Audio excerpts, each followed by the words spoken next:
So friends, our conversation today starts with that amazing song by Ellis, Start Where You Are, and Eric Butterworth, the late Unity minister and spiritual teacher from New York. His last ministry was in New York. And in the book, Celebrate Yourself, he says this: the feats of man have often defied logical explanation.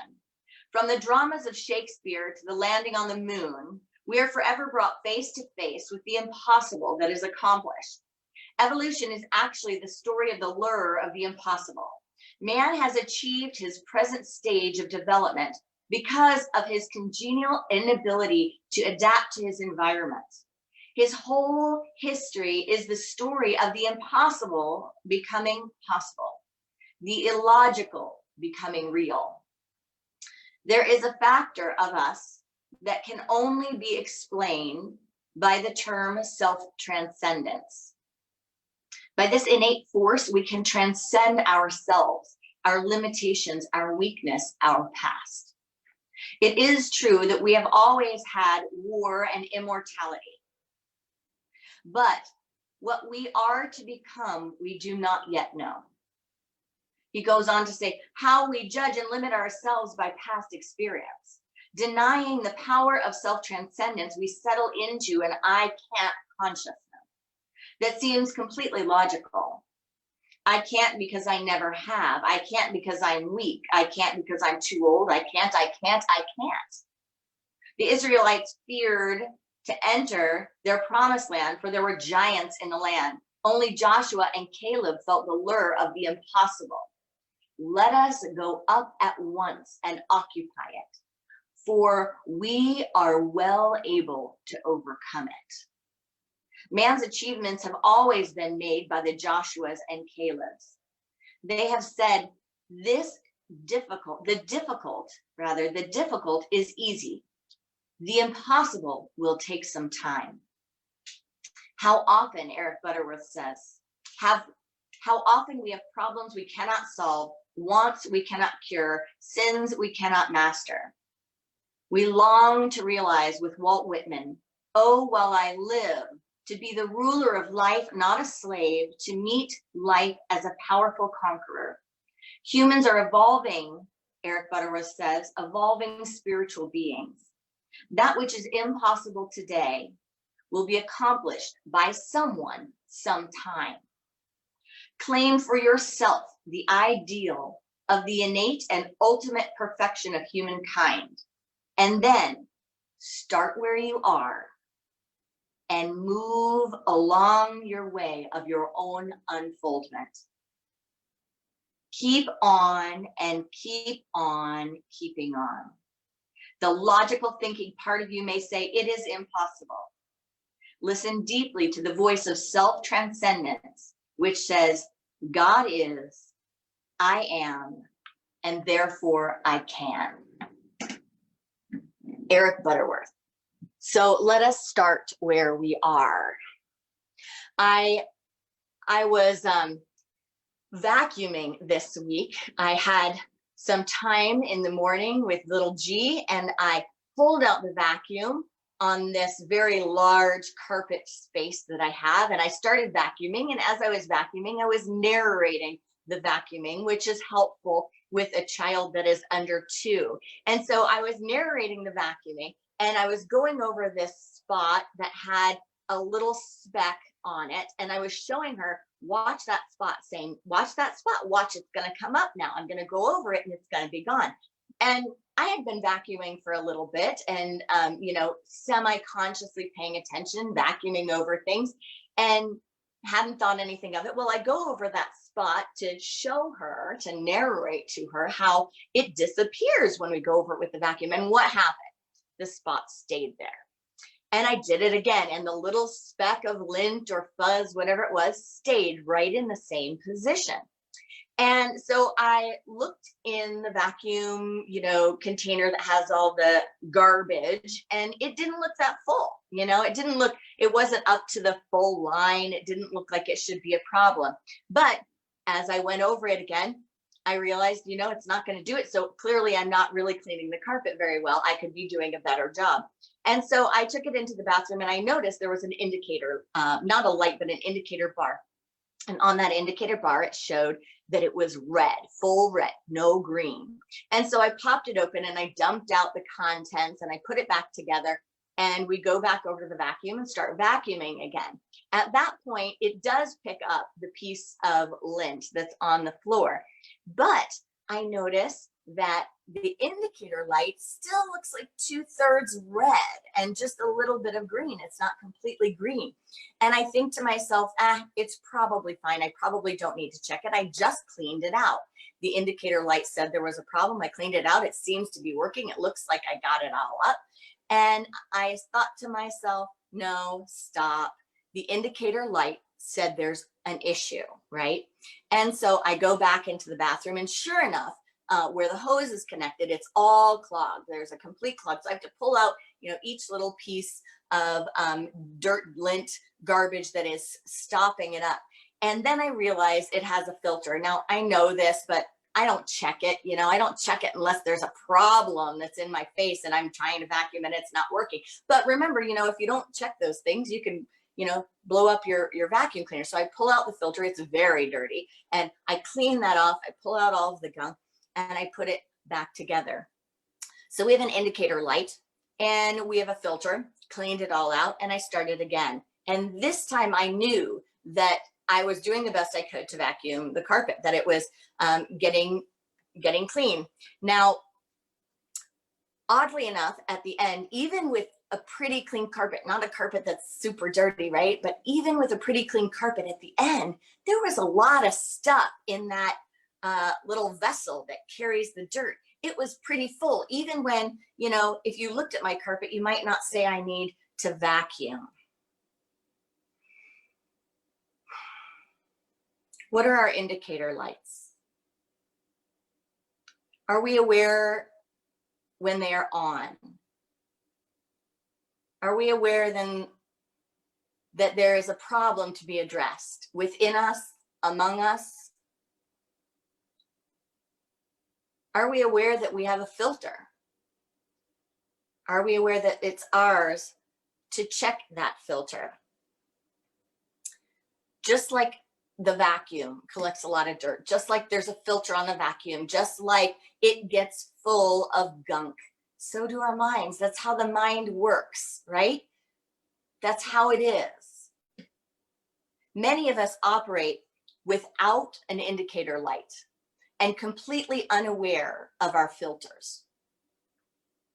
So what is our divine opportunity? What is our birthright? What is our indicator light? Well, sometimes our indicator light is snapping when it's unreasonable to snap, snapping at people, snapping at things, snapping at ourselves. Sometimes our indicator light is anger at others. Sometimes it's disproportionate reactions to things. Sometimes it's life is too full and there's not enough space. We haven't created enough space. We haven't let go enough. It's a need to release. And what are our filters? Our filters, the prejudices we have, the things about race or culture or orientation or gender or income, the things that make us say I'm separate from someone else or different from someone else, or that I have a label and it is through this label that I see, I experience, and I claim that my reality is truth. Those are our filters. And those filters can separate us.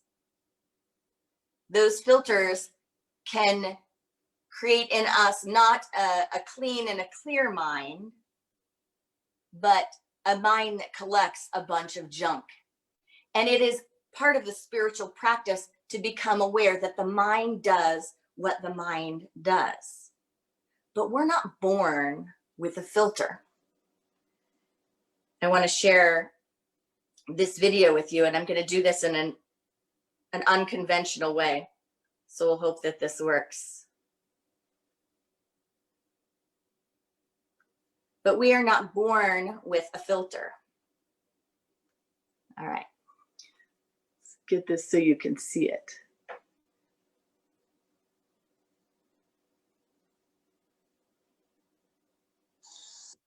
Mama. Mommy and Jaja. Mommy and Jaja. So you can notice in that video, we were looking in a magazine just the other morning. And as we go through the pages, little G narrates and says what she sees. So she sees a Black mama and a Black child. And she says, Mama and Georgia. No filter. Nothing in her to indicate any inaccuracy in that statement. Being of light, a mama and a child, a you and a me. We are not born with filters. Now, think for a moment, if I had corrected her.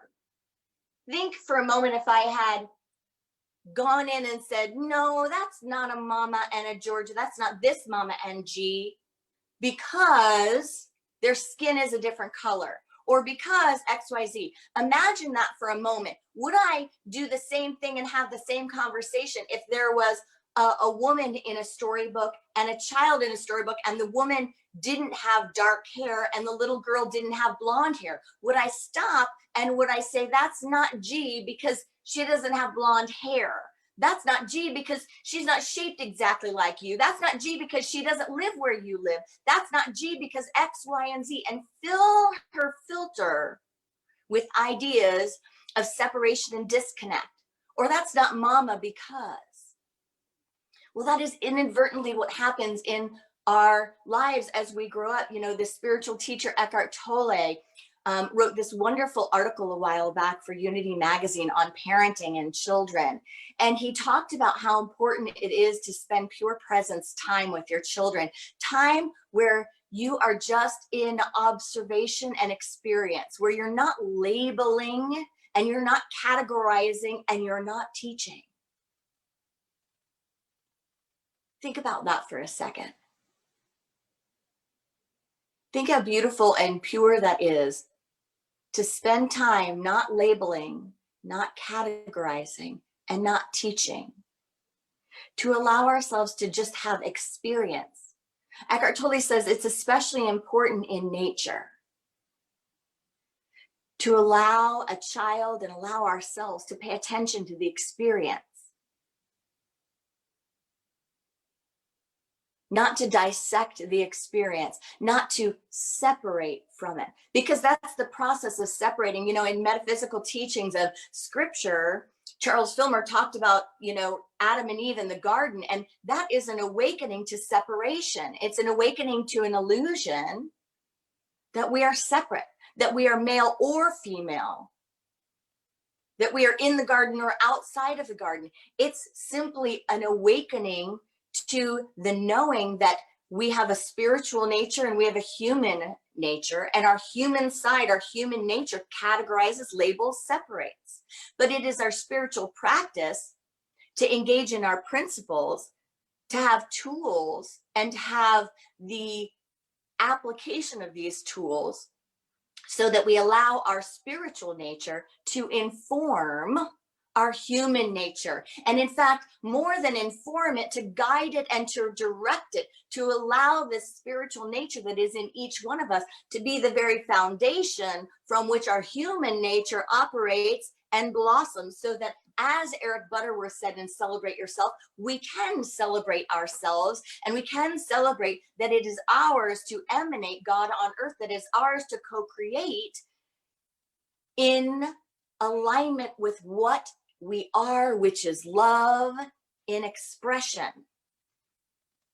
But we don't always do that. We often fall short because we forget that we're not here to just receive.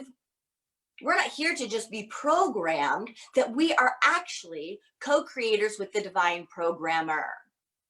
And so we forget.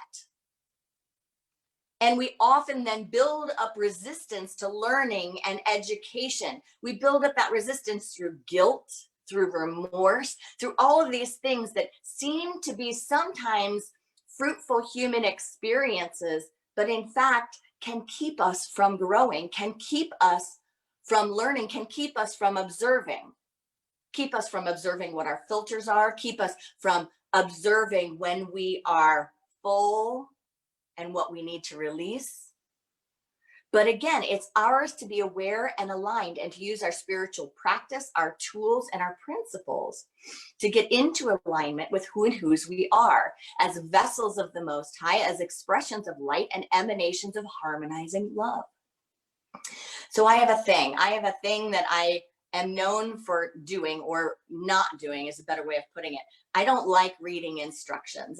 It's not my thing. I just go for something and I start using things and I try to figure it out as I'm going. But I rarely, when I open some package, I rarely read these. These go to the side. And if for some reason I can't figure something out, then I generally pick them up. So I've recently had an encounter with 3 things.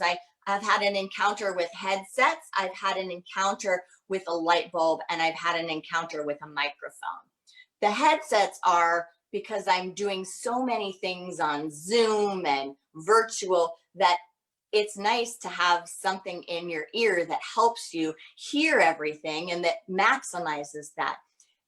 Well, for me, I've gone through I don't know how many headsets now, ordering them and returning them, ordering them and returning them. I put them in and I feel like I can't hear anything and I'm underwater. I put them in and they don't work. I can't pair them with my devices, right? I put them in and they're just more frustrating than they are helpful. They're too expensive, or they're not the right kind, or it gets caught in my hair.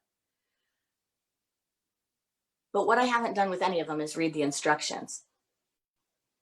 And, I had one that I think I like the way it feels. I started with the way it feels. I like the way it feels. And I brushed my finger across the thing the other day and it made a sound like it was telling me something like, I can do something for you if you do this. And then I plugged in another kind and the instructions actually came up on the phone. Here's a little tutorial. When you do this, this happens. A bunch of stuff I never knew that these little things could do because I never read the instructions. I didn't take the time to sit down with them and reflect. Now, with the light, I definitely didn't read the instructions on a light bulb. Who would read the instructions on a light bulb? I took it out of the box and I put it in. Now, this is a special light bulb that I got because and I feel a little bit bad for saying this, but it kills mosquitoes. So it's a light bulb, but it zaps the mosquitoes in the area. So I have it on the deck because my little one gets really big welts anytime there's anything around and I don't want anything toxic. So anyway, this is a little zapper and I feel a little bad about that, but it's okay. Those mosquitoes are allowed to go away. And so I plug it in and, then the instructions are sitting here on the table and I think this is a unique little device. Maybe I should read them. And what I find out is that it can do things that if I didn't read it, I would have no idea, right? You can turn it on so the light's not on, but it still zaps bugs. And you can also make it so the light is on and it zaps bugs. And then you can turn it off, but it's special things that you have to do to it to make it like you flick it quickly once, and then it'll do just one of the lights, the blue light, instead of the big light. But here's the kicker. As I got to the end of it, it says, and once you use it and it's on, don't unscrew it for 45 minutes. Don't touch it until it's off for 45 minutes. What would that be like? I don't know, and I don't want to test it, but what would that be like if I had not read that part of the instructions, right? And I'm sitting there on the deck and I go to move it from one place to the next place or something like that, and I don't wait the 45 minutes. When I don't know what something can do, when I don't know what the instructions are or what something is made to be or to do, I can inadvertently hurt myself or hurt someone else. No? This is where we are in the collective consciousness. And this is where we are within our beings, always. This is part of the hero's journey. This is part of the walk of awakening. The walk of awakening and the walk of the hero's journey is one of listening and learning about how we listen. And it's one of turning on the light and being aware of turning on the light. And it's also one of having something with the light that dissolves or diffuses or transmutes what is toxic that is in the environment. So the third thing I had an encounter with was this microphone. This microphone that I got so that you all can hear me well, right?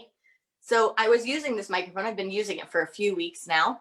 And I didn't read the instructions. And it's more than just reading instructions. This isn't just reading the instructions. This is going into the background of Zoom and figuring out how Zoom works, and when it tells you a microphone is a speaker and a speaker is a microphone. And so I'm using it, and I've been using it for a while. And then I have a friend come in to try to help me figure everything out and make sure I'm doing everything correctly.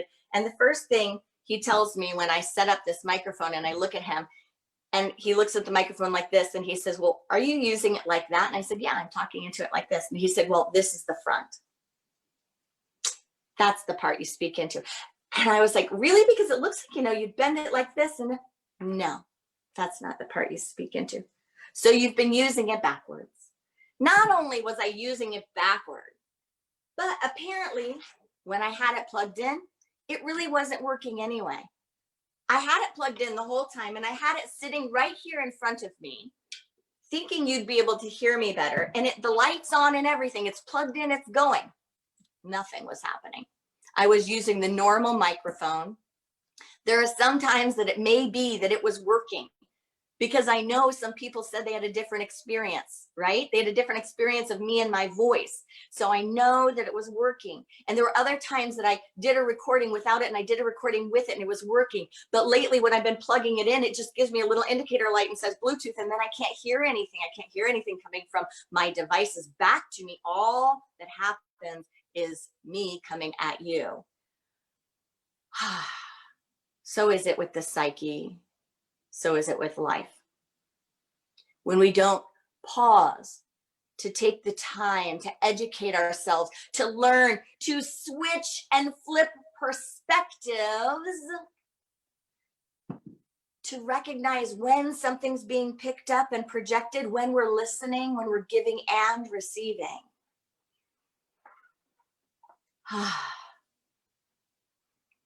Our minds can't see what we don't look for. And even sometimes when we look for things, we can't find them because it's not our own experience. It's just not our own perspective. I remember in college and after college, when I lived in New Jersey, when I would go through parks, if I'd go through a park at night, and I'm a person that I'd go camping at night. One time I went camping at night in Arches National Park or something like that. It was a national park. And I didn't realize by myself, and I was in my early 20s, and I didn't realize until I had driven by a few trucks and cars, and there were some people wearing some just crazy clothes and stuff. And it was a little freaky, but I was like, yeah, whatever. And I drive and I get to the campsite. And then all of a sudden, as I'm setting up my tent, I have this epiphany, and I'm like, oh, it's Halloween. And all of a sudden I'm like, do I want to be camping outside by myself on Halloween? That's a little loaded even for me. But we don't always realize what someone else's perspective or perception is. To someone else, that might be the most fabulous night to go camping. When I was in college and when I lived in New Jersey, if I would go through a park at night, if I would walk through a park, I had the good old college trick, and I don't have my keys here, but I would stick all of my keys through my fingers so that they're out. So here's my set of keys, and here's my hand, and I just walk like that through a park, period.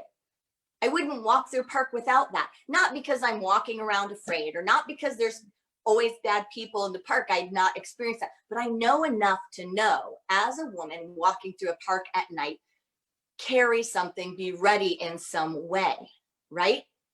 Same thing with walking with my daughter in this neighborhood. If there are neighbors that have big dogs, it's like, I want to find out if it's a dog that's going to attack us or if it's a friendly dog, right? But if you don't have, if you're a dog owner and all dogs are amazing and kind and you are great at navigating them, you have no idea the experience that a mother with a young child can have when a dog is halfway lifted over a fence, barking like it wants to eat you. So our minds don't see what we don't look for, and our minds don't know what we don't know. If it's not our experience and it's not our perspective, we can't have the perception that someone else might have that we can grow from and learn from. Unity started not as a religion. Unity started as an educational movement, a movement of individuals that were hell-bent on waking up, and not just waking up by having a spiritual epiphany, but getting the carnal nature, which Charles Fillmore called it, the carnal nature, getting our humanity raised to and in service of our divinity. And that's how we started in Unity.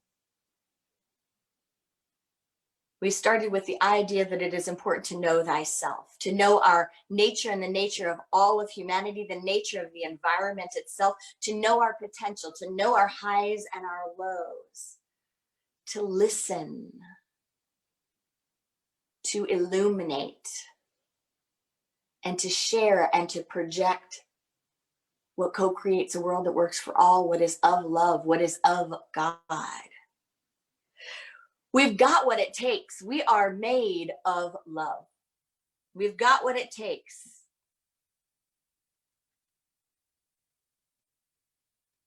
From 1 Peter, it says, you are a chosen race, a royal priesthood, a holy nation. It says that we are called out of darkness into marvelous light. This is the divine birthright of all of us. We are a chosen race. We are a royal priesthood. And we are a holy nation. And when we meet that on the altar of life and know that all life is sacred, that the environment is sacred, that doing our spiritual work and our human work is sacred, not just for ourselves, but for everyone around us, for those in our homes, for those in our communities, for those in our world, that this, in fact, is the great teaching that has been born into our nature and that is calling all of us to live our love in marvelous light. That is our calling. That is our awakening. Namaste.